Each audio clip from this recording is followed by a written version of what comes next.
Hello, it's Benny Bones here, and I thought I'd just show you the new project I've picked up. Ta-ta-da-da-da-da-da! It's a Toyota coaster bus.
So here we have my 1981 Toyota coaster. I've had it now for about a week, 2 weeks. Just waiting for the rego papers to come in.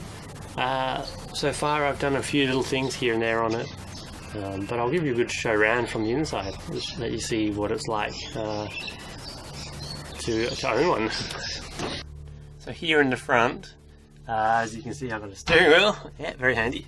You got your indicators, and that's got your headlights. I have also hooked up a that one. The spotlights, they work now, but when I bought this bus they weren't wired in properly, but I've sorted that out. Down here by my feet the two relays, those two white boxes. There's the relays. One's for the spotlights. I don't know what the other one goes to yet. I don't think it goes anywhere, but I'll have to look at that because the horn button doesn't work. So far I think this button here is for the horn, and that's not wired up to anything. There is one wire that goes to it, a live wire that runs to it, but then there's no ground on it, so it's not going to go anywhere. I've earthed that wire, and I hear like a click to click underneath. Because this has air horns, I think it might be something for the air horns, which don't seem to be working at the moment. The thermostat and fans for the heating don't work either. The heater pipes have been cut and closed off and all sorts like that, so they aren't running anywhere. It's just the engine by itself. It had this temp gauge here hanging from the bottom of the dash down here. This temp gauge, it works, but it's in Fahrenheit, and I don't deal with Fahrenheit. This is in Australia, we don't normally use Fahrenheit, it's all Celsius. So having this installed on there, and even though this cable didn't run anywhere either, so that's for the sensor. So that was a bit on there for show by the looks of it. It wasn't even wired in, it was just, there was an earth wire and there was no live wire.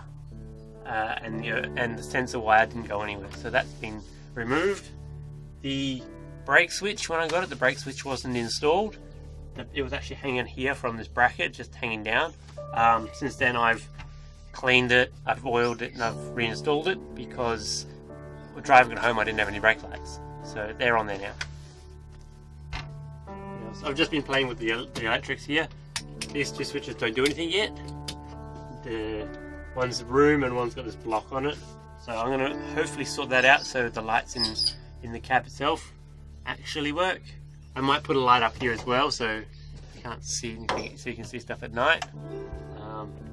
Because you've got no lights in the cab at all. So it's got these push button lights all over the inside, but they're all battery operated, and I think all but one are flat. So that's a bit of an issue there. The odometer doesn't work. I worked that out driving it home. The odometer doesn't work, so I'm going to hopefully sort that out. It says 249,000 kilometers on it, but it could be closer to 400,000. Pressure is pretty low when it comes to starting it. You got to crank it and crank it and crank it to get to the start, but it does start. And it blows a lot of smoke, which is probably fuel related, which I'm doing, putting out. It does have a stereo. It's got like an MP3, you know, kind of a multimedia. Everything but a CD player. So it does Bluetooth, USB, SD card, auxiliary, all that stuff, but it doesn't have a CD player, which is alright, but not the best. So that's something. There's speakers in here. Here's one down here. There's one. It's not actually stuck to anything. The cables were connected. They were just kind of twisted together with the cables from the stereo, which twist and tape doesn't always work, because you just give it a little pull and it comes apart. And then this was just using the magnet stuck to the back of the firewall. So that's very bushly. There was heaps of excess cables just hanging from the dash. That's what a lot of this is. I've just been pulling all the extra cables that don't go anywhere. A lot of them went through the floor and then they just ended. They didn't go anywhere. So I've been pulling them all out, just trying to make it neater in here. But that's something you get caught up on going over the pits, is that you'll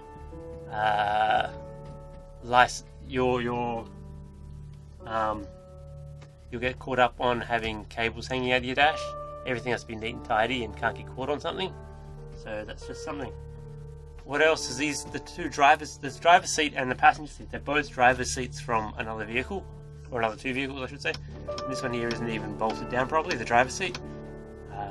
Because it's got a height adjuster, they couldn't get it to sit flat, so they've actually got a block of wood under that side of it, holding it up, and then the bolts aren't even up all the way through, so it's kind of a bit rocky.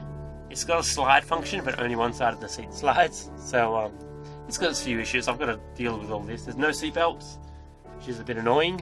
So I'm pretty sure every vehicle after 1960, 68 or something had to have seat belts. So why this one doesn't, I don't understand. Apparently it was legal and registered without them, but at the moment I'm having doubts whether this body here is at all registered. I think the plates are off a different vehicle, maybe, but I'll have to check into that. Maybe we'll sort it out when I get my transfer papers in for the registration. There you have the motor. That is, I believe, what they call a 2B. It's a first generation diesel motor for the Coaster series. 3.2 litre diesel. No turbo, nothing fancy. Just a not even direct injection, it's just manifold injection by the looks of it. I believe this here, that there is the temp sensor and it's broken off, so I'll explain why there is no temp gauge on working at all. I believe that's it anyway. But there's your, unless it goes in here, which I don't know, that might be it there, but that's also broken off, so I do not know. There's all sorts of stray plugs and stray wires and things that aren't connected, and a bunch of pins there which are missing. Stray wires that come in, like I don't know what was going on with this here. Obviously they've had to they've put a new alternator on it, and they've had to do that for some reason. But yeah, that's the motor. It seems to run, it blows a lot of black smoke, but then under load it's alright when you're coasting, but under load, it's like a it's like a smoke screen. it's atrocious, kind of embarrassing, but yeah. There's the other half of the You can see it goes all the way underneath, all the way to the front, the awning. It's immense. There's a water tank there, it's not hooked up. There's a couple of taps, jerry cans, all sorts of bits and pieces, a couple of jacks, tie down ropes, some tools. Don't even know what these spanners are for. 1 1/4 inch, it's probably like a wheel spanner or something. Yeah, you got some tools, and you got all the crank for the awning, which is underneath here. You can kind of see it there, and a handful of oil tanks there. So yeah, there's your water inlet. Doesn't quite go anywhere yet, and check out the wiring job on that there. Bit of a mess. That's the tail light. That one's a bit of a mess. It all seems to work except for the brake lights, which I worked out why. And then this one here isn't as bad. Oh, that's pretty decent behind there. Security screens, they're only half on. To really secure what those ones are.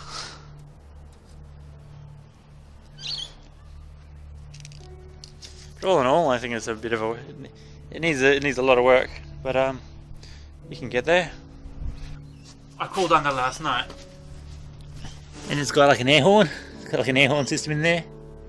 I wonder if it plays El Cucaracha or something. I don't know. I'll have to check it out. I didn't try the horn. The heating, you can see there's a hose there at the back, and there's another hose on the other side which is just kind of kinked over. They don't go anywhere, so I'm wondering if the heating for the back has been disconnected or not. It just seems a bit weird, but yeah, I'm just investigating, looking around, see if I can get the brake lights working today. That's kind of my main number one, but we'll see. And here we've got the other side of the bed, the other side of the bus I should say. So we've got the bed here, which is just a block of foam, just a block of foam, and that is underneath there is the boot, as you would have seen from the outside, so you can get straight through from in there, which has its issues because I don't have a lock. I can't lock the boot. There's your sink. It's got a tap on it, a little faucet, but it's got no tap, so I don't know how you pump it. Thinking of just getting a regular camper pump thing for this, which will allow me to pump water. There's a water tank which is underneath this side of the bed over here. Get some fans. There's a fan on each side. There's a tape deck up here. Oh, is that CD player? Yeah, there's a CD player up there. This is the TV. That should be mounted to a bracket up there, but that bracket has broken. The TV still works. I actually had it on the back of up on top of the fridge there when I was driving it home, and it fell off, and it's got this lovely little dent here in the floor, so it's quite a heavy TV. The previous owner, this belonged to his father, and his father. Well, the story of this bus. The story of this bus is that this belonged to the previous owner's father, who worked in a scrapper's yard, I think it was, either a scrapper yard or a wrecker's yard, and he built this bus there. He got all the parts he needed to make it run and built it up, and he got it all driving, and had someone come and make it all mechanically sound, and then he drove it to South Australia from, I think he was in Victoria. He drove to South Australia where he got the bus registered and licensed, and then he drove it the rest of the way to WA before he jumped on a plane and went to Cambodia, where he's got a house in Cambodia. And that's the story behind, from what I understand about this bus. I found this CD actually in the TV, and it says Cambodia Drip, so I'm thinking that might be fairly plausible. Like, you know, you get these stories about vehicles, and you've always got to wonder, oh, maybe that's not true, maybe that's right. But there, I found that in there that says Cambodia Trip on it, so I'm assuming that's to do with his father. Like, but yeah, it was a bit of a hoarder. There's things in all the cupboards still, and things like that. Yeah, it opens. So they all kind of open and close all the way down. There's a bit of carpet up here. It's a bit more of this red carpet. There's a speaker for the stereo here. What's in this one? It's like the wardrobe or something. Yep. Yeah, that's the wardrobe. It's got all clothes hangers and everything. So that's the story about it. But yes, there's a few things I need to change in here. I might try and turn the bed rather than being long ways like that to make it more that way, because I am 6'3" without shoes, and I can't even stand up in here, let alone lie down across the bed, which is a bit of a trick because it's not that wide. Like, I can easily touch wall to wall without actually stretching too far. So you know, they say your height is your wingspan, as they say. I've got fairly long arms, but then I am quite tall, and I can reach wall to wall without too much issue. There's 240 power in here, which is alright because that's on there's 240 up there and there's 240 here. I think there's more further down as well. You got your outlet on the other side, about here, so that's the outlet that runs through. I don't know if it goes under or over or around or somehow, but it gets to there, and that's where all my fuses are, all my control box. I think that's about all I can say about this at the moment.